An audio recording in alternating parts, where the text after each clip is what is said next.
প্রিয় দর্শক, আসসালামু আলাইকুম। আপনারা যেখান থেকে দেখছেন প্রত্যেককে শুভেচ্ছা অভিনন্দন। দর্শক, আপনারা দেখছেন ইউটিউব চ্যানেল খবর টিভি।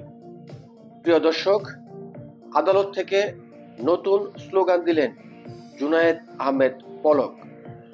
দর্শক, জুনায়েদ আহমেদ পলককে একটি মামলায় আজকে আদালতে তোলা হয়েছিল।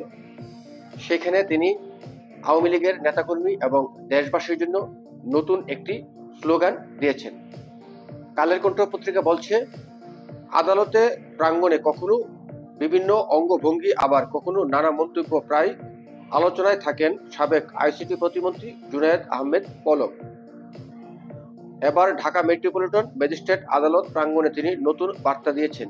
তিনি বলেছেন, চুপ থাকার সময় শেষ, রুখে দাঁড়াও বাংলাদেশ। সোমবার রাজধানীর বাড্ডা থানার অটোরিকশা চালক হাফিজুল শিকদার হত্যা মামলায় 2 দিনের রিমান্ড মঞ্জুর করেন আদালত। এ মামলায় রিমান্ড শুনানি শেষে আদালত থেকে হাজতখানায় নেওয়ার সময় তিনি এ মন্তব্য করেন। আদালত সূত্রে জানা যায়, পলককে গাজীপুরের কাশিমপুর কারাগার থেকে আদালতে হাজির করা হয়।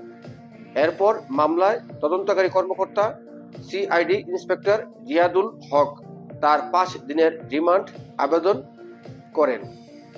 আসামি পক্ষের রিমান্ড বাতিল ও জামিন চেয়ে আবেদন করা হয়। রাষ্ট্রপক্ষের public prosecutor PP Umar Faruki রিমান্ডের পক্ষে শুনানি করেন।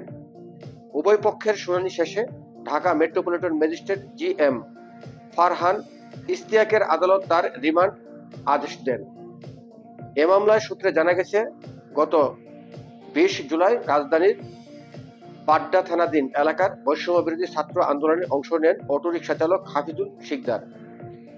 ওই দিন বিকেলে 3টায় আসামিদের ছোড়া গুলিতে ঘটনাস্থলে নিহত হন তিনি। এ ঘটনায় তার পরিবার গত 21 আগস্ট রাজধানী বাড্ডা থানায় হত্যা মামলা দায়ের করেন। তো দর্শক, এই ছিল মূলত রিপোর্টটি।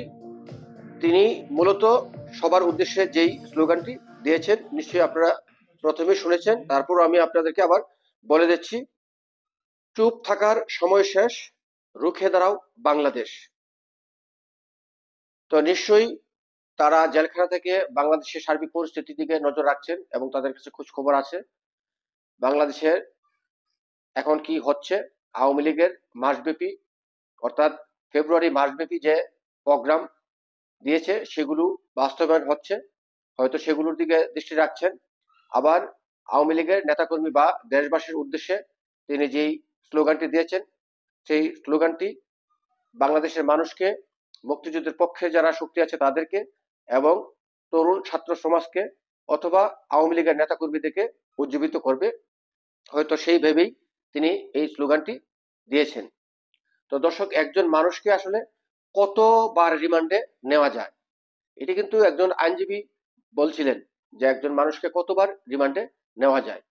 আর মামলার ইয়েতে তো আপনারা শুনলেনই যে কোন মামলায় মানে ওনাকে আসামি করা হয়েছে, মানে উনি গুলি করেছেন, ওনারা গুলি করেছেন। তো এই সমস্ত মামলা তো এগুলো আসলে শেষ পর্যন্ত টিকবে না। ক্ষণিকের জন্য তাদেরকে আটকে রেখে, অর্থাৎ কষ্ট দিতে পারবে, এর বেশি কিছু এই মামলাগুলো হবে না।